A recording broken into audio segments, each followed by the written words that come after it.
Today, RTI's newest host Emma Benack and I check out the popular Lithuanian chocolate store, which has become Taiwan's sweet way of saying thank you to Lithuania. We also share another special thank you as we hit yet another milestone in overcoming our COVID outbreak. Staś talks to political scientist Wen-ti about KMT's newly elected chair Eric Chu and how he may lead the party. Finally, what did CNN anchor Fareed Zakaria call Taiwan? Find out in today's Hashtag Taiwan. This is Taiwan Insider.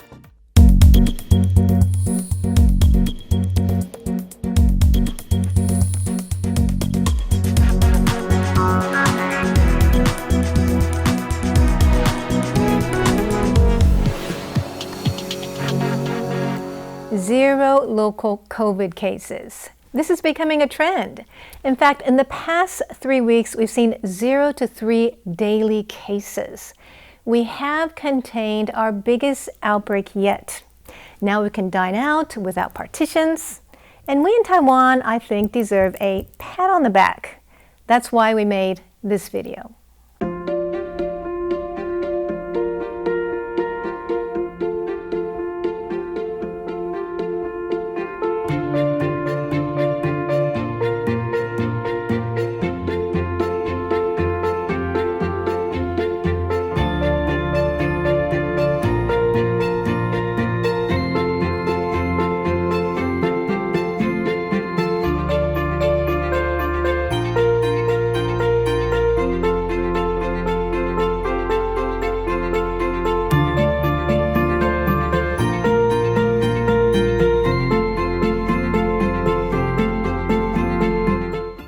We also need to say thank you to Slovakia for sending us 160,000 vaccines and to Lithuania for promising nearly 240,000 more. Now, Lithuania has been an amazing friend to Taiwan. And just this week, I went out with RTI's newest host, Emma Benack, to check out the Lithuanian chocolate store in Taipei that has become very popular. This cool part of Taipei with lots of cafes and boutiques in the area. It's right near the Sun Yat-sen Memorial Hall. And we're going to check out a Lithuanian chocolate store. Yeah, so Lithuania has donated so many vaccines to Taiwan during our vaccine supply shortage. And Taiwanese people have really stepped up to show how grateful they are by buying lots of chocolates at this little shop. Let's check it out. Here we are. This is the store. Yeah, this chocolate room looks so bright and cheery inside. I'm so excited to try out what they have. Let's take a look. Hi! Hi, Ivan! This is a beautiful store.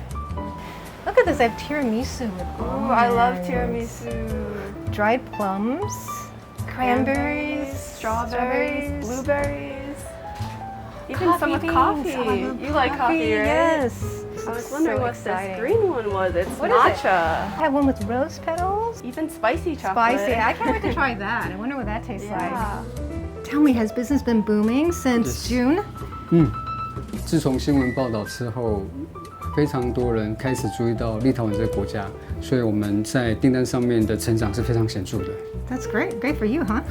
Great for Thanks a lot. Lithuania. And we're really grateful for Lithuania. Were there any notable customers? 有些客人他会在订单上面特别注明说他要感谢立陶宛捐赠疫苗，然后甚至有客人特别跑来门市说他要买2万块的巧克力，因为立陶宛在第一次的捐赠疫苗数量是2万。 That's really special. Well, tell me why you decided to sell Lithuania chocolate. 我们在4年前因为有机会品尝到路特的这个巧克力。 Lorendas 就是他们现在的执行长，带着这个巧克力，我们在台湾碰面了，然后他请我吃这个巧克力，一吃之后我发现非常好吃。So what's special about Lithuanian chocolate? 风味，因为它在立陶宛有108年的历史了，它的这个风味上面超过300种以上，所以我们进来到台湾的这4年，其实进来超过50种口味，所以酸甜苦辣、黑巧克力、白巧克力、牛奶巧克力它都有，所以我觉得它的最大特色是在风味。 That's really exciting. Can we try some? Yes, of course. We're going to try the sour strawberry with white chocolate. There's a whole strawberry in here. Wow, you can see the whole thing. strawberry taste is really strong. It's really nice. And I love the white chocolate too. I think it goes really well together. A good balance. Coffee? Oh, I love coffee. Coffee and chocolate is perfect. Oh, I really like the coffee crunch. flavors kind of oozes out. It's really good. Have you ever had chocolate flavored coffee? Is that a thing? I think I have mocha. Oh yeah, that's true. Now for the very special spicy flavor. See the spicy chips on it?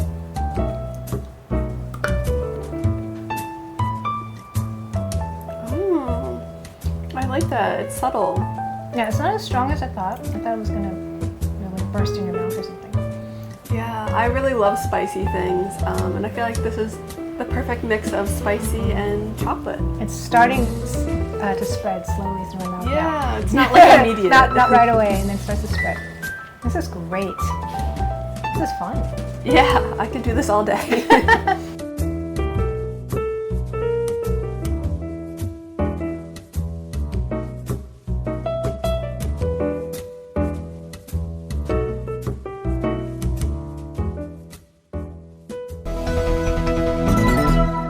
Taiwan's largest opposition party, the KMT, just elected former New Taipei City Mayor Eric Zhu as its chairman. Now, what does Zhu's election mean for the KMT? Well, Staś Butler spoke with political scientist Sung Wen-ti to find out more. What values does Eric Zhu represent, and what does his victory tell us about the KMT and its membership? I think Eric Zhu probably just in brief represents stability and continuity. Stability as in KMT's party unity. For a long time, it's been seen as the establishment candidate, or almost a candidate of inevitability, almost. And he's been considered the heir apparent to the last KMT president, President Ma, for more or less a decade already. And if you look at those people who stand behind him, around him during election rallies, you can see that he has very bifactional or almost omnifactional support, more than any other candidate in the race this time. So that's the unity part. And I think in terms of policy stance, again, he represents probably the closest thing to President Ma Ying-jeou's stance on Taiwan's position in U.S.-China relationships. The slogan people often refer to is 亲美和路, or basically staying on the good side of both U.S. and China. And that's been a position for President Ma and also for Mr. Zhu as well. I mean, you mentioned the issue of China. I mean, very highly significantly, Eric Zhu exchanged letters with Chinese President Xi Jinping, with Xi congratulating him on his victory. What does this mean for Eric Zhu's approach to ties with China, and how do you expect the party's approach to China-Taiwan ties to change under his leadership? Given that President Tsai Ing-wen, the current DPP president, represent a more U.S.-heavy approach. So Eric Zhu will represent a revision from that, moving closer to the center, if not the center, and slightly China-friendly side in that sort of U.S.-China spectrum. He also represents a slight revision to the Chinese side of the spectrum, even compared with the current chairman, Jiang Qichen, for example. So the KMT has been out of power now for 5 years, at least at the presidential level and legislative level. What are its strengths right now electorally, and what are its weaknesses? I think KMT's main strength lies in its ability to secure greater buy-in from Beijing. Given that KMT does have the word Chinese in its name, for one thing, and that the KMT almost universally within the party endorses the 1992 consensus, which represent however loose, an embrace of the one China idea in some shape or form.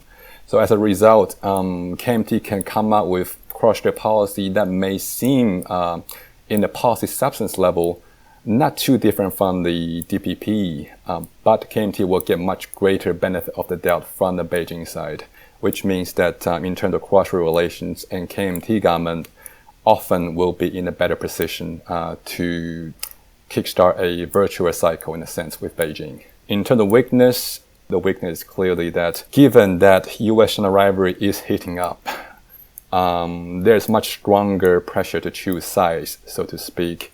And so when KMT does secure a stronger benefit of the doubt from Beijing, that can also mean that it has a little bit more work to do in terms of securing comparable level of trust from Washington. And I think that's something they're working on, and that's something that Eric Chu, with his US PhD, his US experience, tried to sell to not just the KMT primary voters, but to the Taiwanese electorate as well.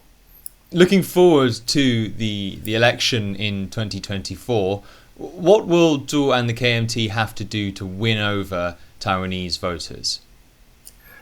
I think the main thing is that they need to find a way to convince the Taiwanese voters that that traditional approach of 亲美和路, or being friendly to both US and China, they need to convince the voters that that approach is still viable in the era of escalating US-China rivalry.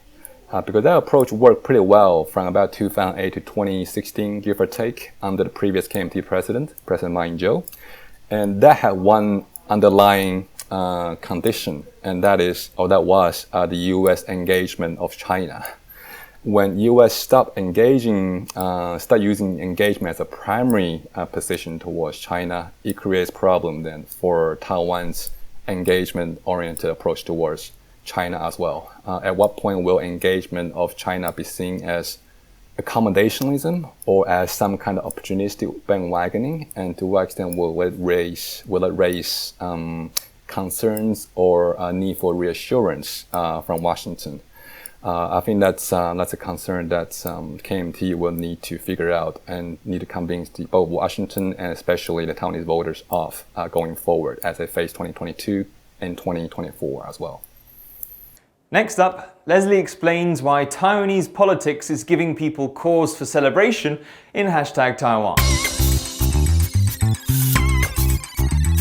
Throughout the course of this segment, Taiwan has been called many things. A New York Times editorial called it the most important place in the world, while The Economist once called it the most dangerous place on Earth. Now, are we dangerous because we're so important, or are we so important because we're dangerous? Think about that one and get back to me. But now we're gonna add another name for Taiwan to the list, a bright spot. A bright spot of what, you ask? Well, according to CNN's Fareed Zakaria, Taiwan shines because of its democracy. Last Saturday, Zakaria delivered a 5-minute piece about how the world is going through a democratic recession. He says that there's a worrying trend in recent years where countries are abandoning democracy and embracing authoritarianism. Zakaria points out that COVID has contributed to this decline because some world leaders are using coronavirus restrictions as a cover to brutally take down their opponents. He says this is happening in places like Hungary, Venezuela, and Uganda. However, amid all of this chaos, Zakaria says that there's one place that's becoming increasingly democratic. Do you want to take a crack at what place he's talking about? If your answer wasn't Taiwan, then dude, what are you doing watching this show? Now, I don't know what show you think you were watching, but this segment is called Hashtag Taiwan. Taiwan ranks 11th in the Economist Intelligence Unit's 2020 Democracy Index, which makes it the highest ranked place in Asia. Taiwan jumped 20 spots since 2019, which is more than any other government in the entire world. Zakaria praised Taiwan for its high voter turnouts, its digital democracy initiatives which encourage public participation in policy creation, and its internet freedom. Zakaria points out that Taiwan's internet is freer than that of Germany and the United States. Don't believe me? Well, Zakaria tweeted out this segment himself, saying, "Democracy is waning worldwide, and COVID-19 hasn't helped. Amid this backsliding, Taiwan has been a rare bright spot." Many people, whether Taiwanese or simply having lived in Taiwan long term, thank Zakaria for bringing attention to Taiwan's democratic achievements. One person whose presence doesn't surprise me is Taiwanese lawmaker Wang Dingyu, who says, "Thank you, Fareed, for highlighting Taiwan's democratic achievements." I mean, that guy is always on Twitter. I just see him everywhere. Dave Troba tweets, "I feel privileged to live here as a guest and to see how happy the people are about their hard-won rights and identity.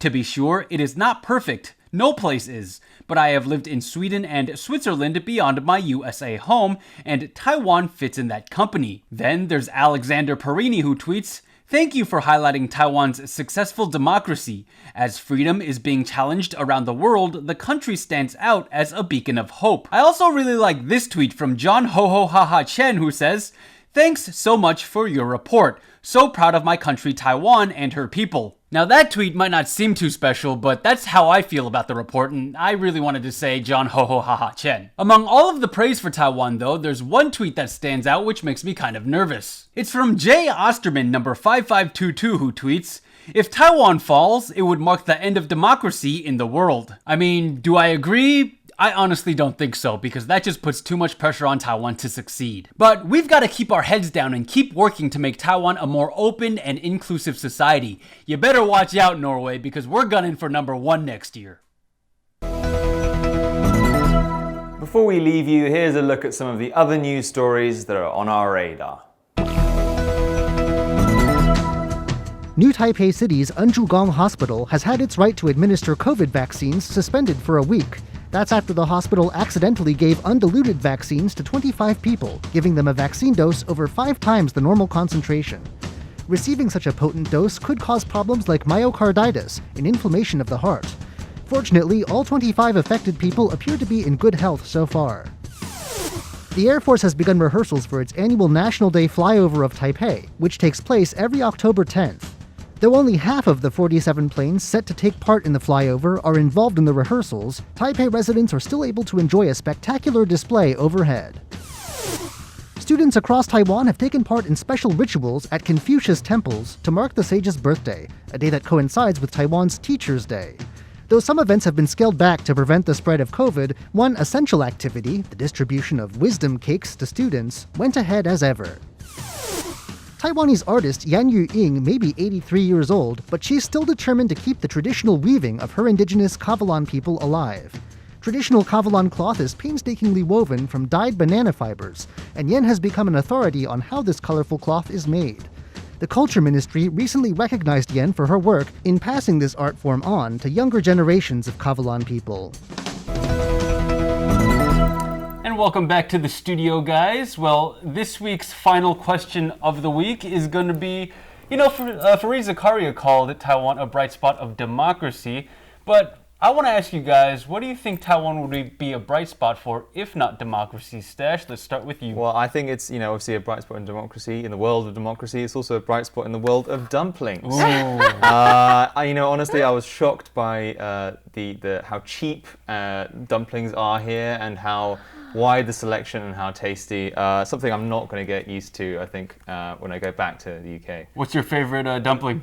Oh, that's a hard question. There you go, man. I'm actually a big fan of the Omni pork, like vegan pork dumplings they have at Bafang. That's a kind of go-to. Yeah, I saw those too. Yeah. Natalie, what about you? Okay, I would say kindness, because I know so many people who have lost their wallet and had it returned to them with all the money back. Did you hear that's about very common in Taiwan. The old man who lost his lottery ticket and then the police tracked him down? And he won? And he won 1 million new Taiwan dollars. Wow. So what happened was a lottery vendor, he was looking through like the bin of all the unused lottery tickets that he assumed didn't win. Found one for 1 million new Taiwan dollars. Instead of keeping it for himself, he alerted the police. That's amazing. And when the man who actually won the money was approached by the police, he thought he was getting scammed. It's too good to be true. So that's a really good one. Kindness. For me, it's I'm glad we didn't overlap, because Taiwan is known for so many things, but I think Taiwan is a bright spot for memories. All of my friends come to Taiwan, they're always just thinking about Taiwan, think about when they can come next. They think about the great times that they have. So, and I think I have some great memories here in Taiwan. I think I've forgotten more about having fun in Taiwan than most people ever have, Yeah, they have fun, and I've had great times in Taiwan. Anyway, that just about does it for this week's show. Actually, Natalie, there's one more thing. There's something. I want to create another good memory for you. Oh, more memories. I actually want to say thank you to you guys for being great co-hosts. Ooh. And you guys get to pick the chocolate of your choice. Lithuanian chocolate. Look, there's spicy chocolate. My favorite. There's cranberry. There's blueberry with strawberry. I also have quite a few here, like cherry. Oh. You can pick one, okay? Strawberry. I'm giving them away to students. And blueberries. Oh my god. Which one do you like? I think Leslie wants that spicy one. Spicy? Do you want the spicy? I mean, I'll have the spicy. You can have the spicy You guys one. can share. I'll have the spicy. My eyes Right. like the white chocolate with the blue White you're white chocolate. Oh, and the Cool. strawberries, my two favorite And berries. some of my friends are getting these as well. This is so excellent. These Oh, are I'm really so happy with delicious, and we really thank Lithuania for supporting Taiwan in so many ways. And we thank you, Natalie, for Yeah. your chocolate. Thank you for the kind Sure. memory. Thank you for being a great co-host. And thank you for watching. Thanks for tuning in. And my name is Natalie Tso. I'm Leslie Liao. And I'm Staś Butler. Make sure to follow us on social media. You can catch us on Facebook and YouTube. And do leave us a comment below. We'd love to hear from you. Don't forget to tweet at us. Our handle is Taiwan Insider. And don't forget that we don't have a Thursday show next week, but we are giving you live coverage of Taiwan's National Day. So tune into that, and we'll be coming to you live. Until then, guys, see you around. Bye.